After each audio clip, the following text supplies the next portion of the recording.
بانسری بجا رہا تھا. یہ ایک بڑا مشہور فکر ہے اور یہی کچھ ہم نے دیکھا ہے بلوچستان کے اندر.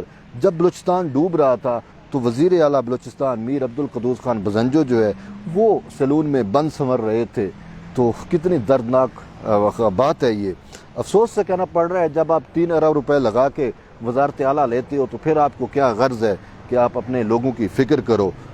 تو یہی کچھ بلوچستان میں ہو رہا ہے اور یہی کچھ سرائیکی وسیب میں ہو رہا ہے. اب سرائیکی وسیب کی صورتحال تھوڑی بلوچستان سے مختلف یہ ہے کہ سرائیکی وسیب جو ہے وہ تخت لاہور کے ماتحت ہے. یعنی وزیر اعلیٰ پنجاب پرویز الہی جو ہیں وہ براہ راست جو ہے اس کے ذمہ دار بنتے ہیں.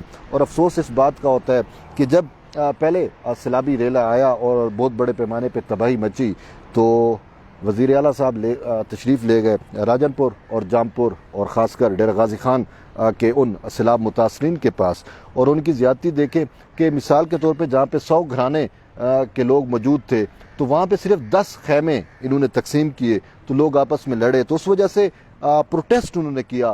تو پھر ستم ظریفی یہ دیکھے کہ انہی سیلاب متاثرین کے خلاف FIRیں کاٹ دی گئی کہ آپ نے والیے تخت لاہور کے خلاف آپ کو جرأت کیسے ہوئی کہ آپ پروٹیسٹ کریں.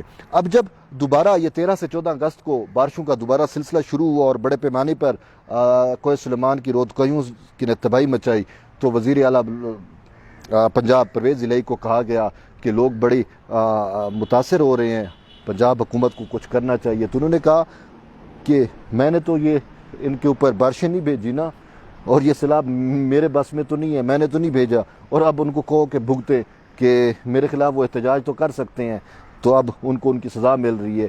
یہ تو اس نالائق حاکم پرویز الہی کی جو ہے یہ سوچ ہے ان علاقوں کے لیے. تو اسی وجہ سے پھر سرائیکی وسیب کے جب لوگ یہ کہتے ہیں کہ اصل قیدی تخت لاہور دے تو پھر اس میں ہمیں صداقت نظر آتی ہے کہ ان کے ساتھ کیسا امتیازی سلوک جو ہے وہ روا رکھا جاتا ہے. ان کی باتیں ان کو کچھ بھی نہیں دیا جا رہا. دیکھیں وہ آپ سے کیا مانگ رہے ہیں. یہی ہے نا کہ کم سے کم جو ضلعی مشین جو حکومتیں ہیں وہ متحرک ہوں, سیلاب جو ہے اس کا رخ موڑا جائے, آبادیوں کی طرف نہ جائے, بند باندھے جائے, وہ بھی نہیں ہو رہے. اور زیادہ نقصان جو ہے وہ شاید بند ٹوٹنے سے ہوئے ہیں یا جو سابق حکمران تھے, بزدار کی حکومت تھی, اس نے ناقص ڈیم بنائے تو ناقص ڈیموں میں شگاف پڑا تو اس وجہ سے اتنے بڑے پیمانے پر جو ہے وہ تباہی آئی. لیکن افسوس ہے کہ ابھی تک ان کا کوئی پرسان حال نہیں ہے. یعنی کہ ہماری بے حسی دیکھیں کہ جس قوم کا سب سے بڑا ایشو شہباز گل ہو, ان کو پھر کیا لگے کہ یہ جو ہزاروں لوگ سیلاب سے متاثر ہوئے ہیں اس کے بلوچستان کے یا سرائیکی وسیب کے, ان کے دکھوں کا ان کو کیسے مداوع ہو سکتا ہے. افسوس ہے پہلے ہم یہی روتے تھے کہ بلوچستان جو ہے وہ لاوارث ہے, لیکن اب ہمیں پتہ چلا کہ صرف بلوچستان ہی لاوارث نہیں ہے بلکہ سرائیکی وسیب بھی جو ہے وہ لاوارث ہے. جس طریقے سے تخت لاہور کے حکمران ان کے ساتھ جو سلوک کر رہے ہیں وہ واقعی قابل مذمت ہے. لیکن ابھی ایک میں آپ کو بتاؤں کہ خبر آئی ہے کہ امریکہ کی حکومت نے پاکستان کے سیلاب متاثرین کے لیے امداد کا اعلان کیا ہے. تو اب مجھے یہی نظر آ رہا ہے کہ یہ سیلاب متاثرین کی امداد کھانے کے لیے اب پنجاب حکومت بھی متحرک نظر آئے گی, بلوچستان کی حکومت بھی متحرک نظر آئے گی, اور شاید وہ NDA میں جو گھوڑے بیچ کے سو رہا ہے جس نے ابھی تک کوئی امداد نہیں کی, شاید وہ بھی اب ہمیں فوٹو سیشن کراتا ہوا میڈیا پہ نظر آ جائے. لیکن ان ساری چیزوں سے ہٹ کے میرا میڈیا سے بھی ایک شکوہ ہے. میڈیا سے کیا شکوہ ہے؟ دیکھیں میڈیا جو ہے وہ قوم کی آنکھ اور کان ہوتا ہے, لیکن اس پورے سینیریو کے اندر میڈیا اگر فوکس کرتا سیلاب متاثرین کو, سیلاب کو, تو حکومتیں بھی متحرک ہوتی. جب میڈیا کا کیمرہ جاتا ہے تو پوچھا جاتا ہے حکومت کہاں پہ ہے, حکومت کے کرندے کہاں پہ ہیں.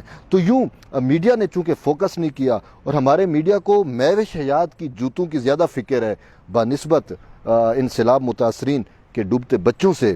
تو اسی وجہ سے جب میڈیا نے فوکس نہیں کیا تو حکومتوں کو بھی کوئی ادراک نہیں, حکومتیں بھی خاموش نہیں. اور ویسے بھی افسوس اس بات کا بھی ہے کہ جیسے ہم نے دیکھا کہ پاکستانی قوم جو ہے وہ چیریٹی کے حوالے سے یا امداد کے حوالے سے بہت زیادہ مشہور ہے, لیکن چونکہ میڈیا نے اس حوالے سے نہ ہی خبر دی, نہ ہی عوام کو شعور دیا, نہ ہی قوم کو جو ہے اس حوالے سے باخبر رکھا, تو اسی بنیاد کے اوپر عوام بھی جو ہے یا قوم بھی جو ہے وہ بھی سوئی ہوئی ہے، اس کو غرض نہیں ہے۔ اس کے لیے شہباز گل کا ایشو جو ہے وہ سب سے بڑا ایشو ہے۔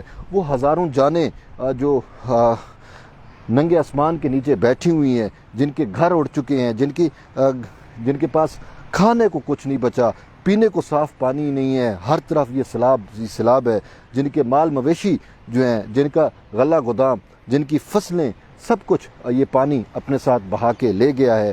ان کی داد رسی کے لیے بھی پاکستانی قوم کو شاید یا وقت نہیں ہے یا ان کے پاس ابھی تک خبر نہیں پہنچی۔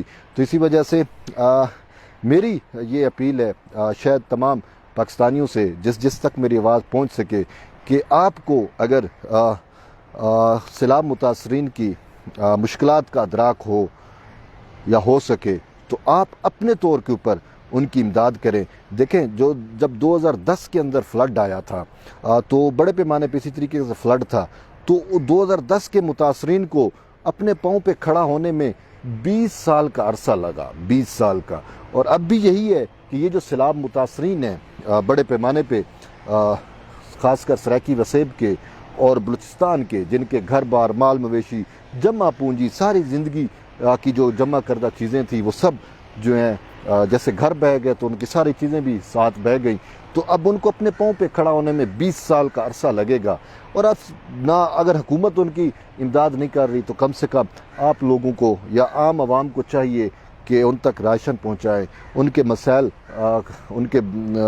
مسائل جو ہے حل کرنے کی کوشش کریں اپنی مدد آپ کے تحت۔ اگرچہ وہاں پہ لوگ اپنی مدد آپ کے تحت ایک دوسرے کی ہیلپ کر رہی ہیں، لیکن اوورآل پاکستان کو بھی چاہیے، پاکستانی عوام کو بھی چاہیے، پاکستان کی قوم کو بھی چاہیے کہ ان کی مدد کی جائے۔ لیکن کراچی کے اندر نکاسی آب کا مسئلہ ہوتا ہے تو ہمارا پورا میڈیا جو ہے اس پہ میراتھن ٹرانسمیشن شروع کر دیتا ہے، لیکن یہاں پہ بلوچستان اور وسیب ڈوب گئے ہیں، نہ کوئی کہیں پہ خبر ہے، نہ کہیں پہ کوئی ذکر ہے، ایک اور کچھ بھی نہیں۔ اب بھی کراچی میں بارش ہو رہی ہے تو کراچی کی خبر سب سے اہم اور بڑے فوکس کے ساتھ چل رہی ہوتی ہے، لیکن وسیب اور بلوچستان کی کہیں پہ کوئی خبر نہیں ہے۔ ان دونوں قوموں کا، ان دونوں قومیتوں کا کوئی پرسان حال نہیں ہے۔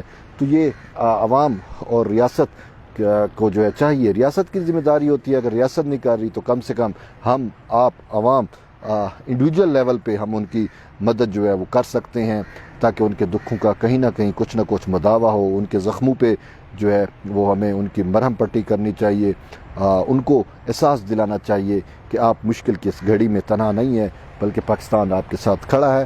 بہرحال آپ کی فیڈ بیک کا انتظار رہے گا، اور جڑے رہیے طیب بلوچ کے ساتھ۔ انشاءاللہ دوبارہ ایک نئی ویڈیو کے ساتھ آپ کے ساتھ ملاقات ہوگی، تب تک کے لیے اجازت دیں، اللہ حافظ۔